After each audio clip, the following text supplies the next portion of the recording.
最近呢，大疆和影视都发布了自己最新的云台相机 Pocket 4 Pro 和 Luna Ultra。那關於這兩台相機呢，我現在還沒有拿到手，所以我沒有辦法給大家做一些測評啊，或者說一些技術教程。但是今天呢，我想來聊一聊我在這兩家的宣發上感受到的一些不安的想法。如果你想購買這兩台相機的話，那我先給你一個結論：影視的 Luna Ultra 更適合沒有基礎的普通用戶，它的直出和這個可分離的屏幕看起來會對普通用戶更加方便一些。但如果你對畫質有追求，並且有一定的後期的能力，我還是推薦你去購買最新的這個 Pocket 4 Pro， 畢竟這塊主攝的 Lowfake 傳感器確實是非常強。那麼回過頭來，我還是想着重聊一聊這兩家在整個宣發過程當中給我感受到的一些不太舒服的地方。我不知道你是否會有同樣的感覺。首先呢，這兩家的競爭当然是好事，受益者肯定是我們消費者。但是呢，我覺得在宣发方式上有幾個比較嚴重的問題。首先呢，是這兩家的預熱時間都太長了。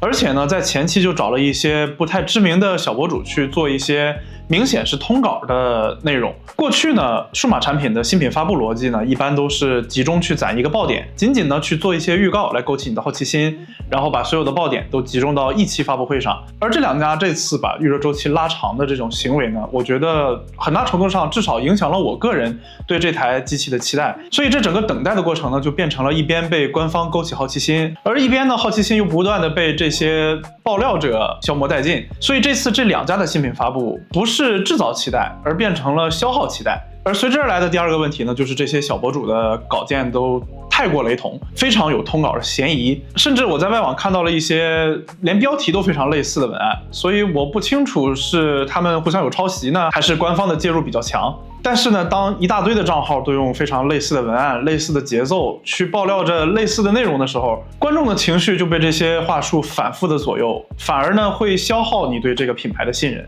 而到現在這個時間點呢，兩家的時機都大量的放出，也有越來越多的測評視頻被放出來。但是首发測評的這些博主們，他們的文案呢又過分的謹慎，甚至包括影視颶風這樣的大家長年以來非常信任的影像測評博主都沒有辦法去給出一個客觀系統的測評。這一點讓我覺得非常的遺憾，這裡我沒有辦法怪罪影視颶風，他們要掙錢，這沒有辦法。而這種情況下，品牌的真誠就更加的重要。這兩天呢，也有很多自費去測評的博主們，他們給出的信息呢，甚至要比這些大博主更加的真實可靠。但是呢，批評的稍過激烈，就很有可能被投訴下架。而正常發布的這些視頻底下，也會藏着大量的水軍和這些腦殘粉，相互去口誅筆伐，讓人更加難以去相信評論區的內容的真實性。那說回這兩台機器 ，Luna Ultra 這邊我們可以看到它的調教呢是更加偏向於膚色優先的，我覺得對於女性用戶可能會更加友好一些。但是呢，它在更專業的拍攝模式之下，我們可以看到明顯的細節上是比不過大疆的 Pocket 4 Pro 的主攝的。而 Pocket 4 Pro 這台機器呢，它的主攝的性能確實是無可爭議的強，而且這個新的 D-Log2 曲線調色手感確實是非常不錯，而且可以看出大疆未來的野心可能要深耕這塊 Lowfake 傳感器。其實就我個人而言呢，我對大疆這個品牌還是有一定的情感的，因為在以往的產品當中，大疆確實是那個能做到想你所想，甚至想你所未想的那個公司，幫你去解決你在創作當中實際會遇到的一些問題。但隨着大疆的市場份額越来越大，也出現了一些刀法精準的情況。那從這點上來說，確實是需要新的競爭者來幫他重新煥發活力。但這次大疆的策略讓我感覺有一些奇怪。我们看到這次新的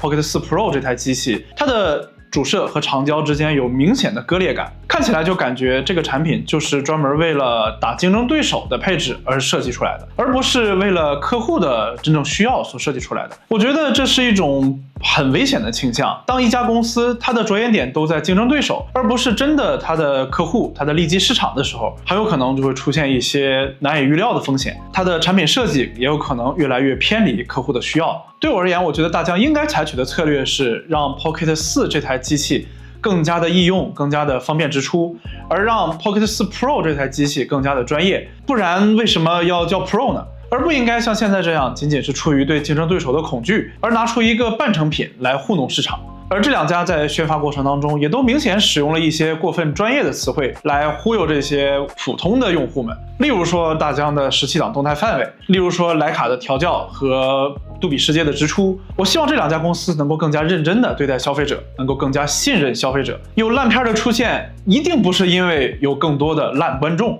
当你足够的相信你的客户，足够的尊重你的客户，你的客户才会用真實的購買幫你去撐起這片市場。一時的宣傳，一時的口水仗，僅僅能夠拉住一時的消費，但是這對品牌的長期影響是否是一件好事呢？我覺得是一個大大的問號。不知道屏幕前的你對這次2家的宣發到底有什麼看法？你是會購買大疆呢，還是會購買影時呢？希望你在評論區留下你的看法。那麼今天的視頻就先到這裡，我們下次再見啦，拜拜。